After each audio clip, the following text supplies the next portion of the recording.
Hey everyone, today I'll be showing you the simplest and easiest way I know of to create moving platforms in Unity.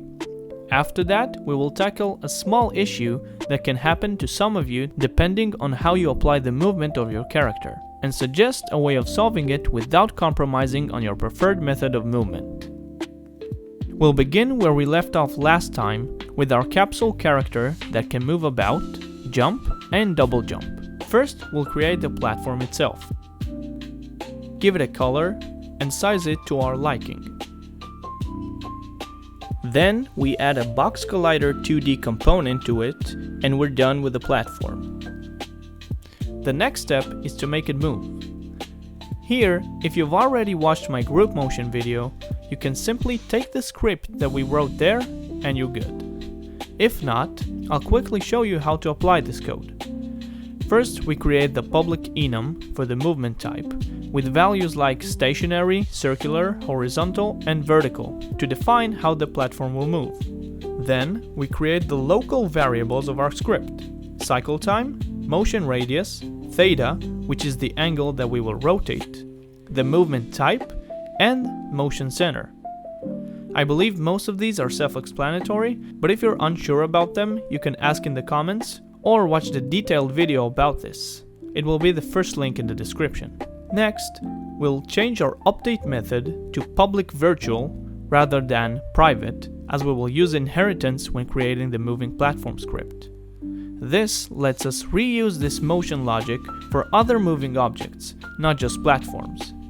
Then, write the moveObject method, which is also public virtual in case we require it later. We write the different motions in if statements, each according to its own equation. As you can see, they all require one line, which is super neat. Lastly, for this script, we call the moveObject method in the update. Once we're done with that, we create the moving platform script. In it, we begin by deriving our class from the moving object class rather than from monoBehavior. Then we create the player variable where we will store the reference to the player movement script. This will give us access to the player. We'll then override the update and moving object methods, so we have them in our code. And now we want to test whether the player landed on the platform or not. For that, we will create another box collider 2D on our platform object and station it slightly above the platform itself, so that it only detects when something is standing on it and not just brushing past it. And then we will set it to trigger. Back in the moving platform code, we write an onTriggerEnter2D method and try to get the player script from the collider that just landed on the platform. If there is such a component, it means that our character has landed on the platform.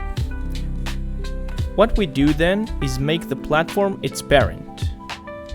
This will ensure that the player inherits the platform's movement frame by frame. This works because when the player lands on a platform, we want its movement to be added to the player's movement. The reason it works is due to the concept of relative movement, which we discussed in the Vectors for Game Developers video. The last step is to create an onTriggerExit2D method that removes the parent bond to the player. And believe it or not, that's it. It should work now.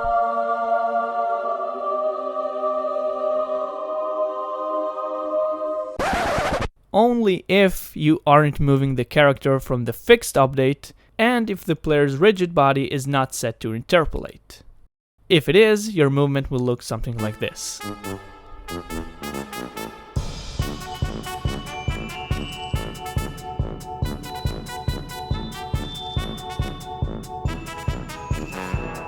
Okay, as you probably know, parenting isn't simple, and parenting in Unity's case is no different.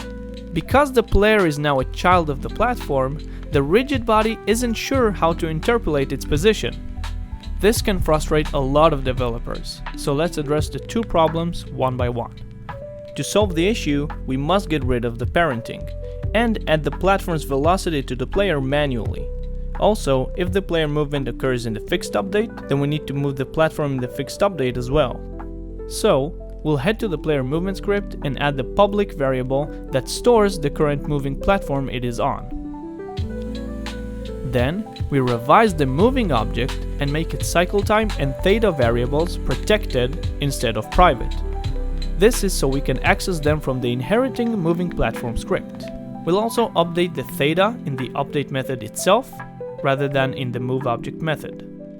Then, in the moving platform script, we add two private variables for the last position the platform was in and for the current velocity. We comment the update override because we want to apply the movement now in the fixed update instead. And in the fixed update, we do two things. First, we move the platform as we did in the update. Just make sure in the theta line to use time.fixedDeltaTime. The second thing is we manually calculate the platform's velocity by taking the current position minus the last position and dividing the result by time.fixedDeltaTime. Don't forget to update the last position variable after you're done calculating. The last thing left on the script is to comment the parenting lines in the onTriggerEnter and onTriggerExit methods and instead set the moving platform variable of the player to this, which means this platform. In the onTriggerExit, we need to set it to null. Returning to the player movement script, all we need to do is write our fixed update method. In there, we distinct between two cases. The first is when the player is on a platform, and so the moving platform variable is not null. Then, if we don't press the move key, we just want to set the player's x velocity to the platform's x velocity. If we do press the move key, then we simply set the x velocity of the character to be the run speed plus the platform's x velocity. If we're not on a platform, then just set the velocity to 0 when we don't press the move key, and add the force when we do.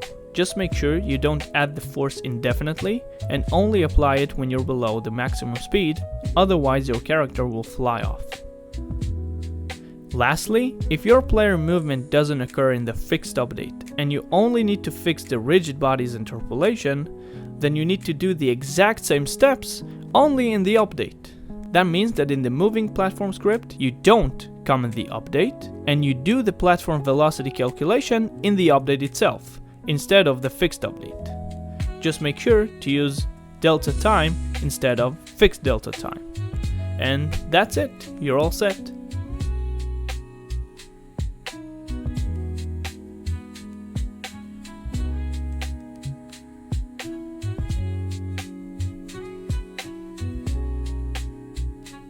One last note, if you move the platform vertically too fast, then your player might not follow it as well, because the platform's acceleration will be larger than the player's gravity scale.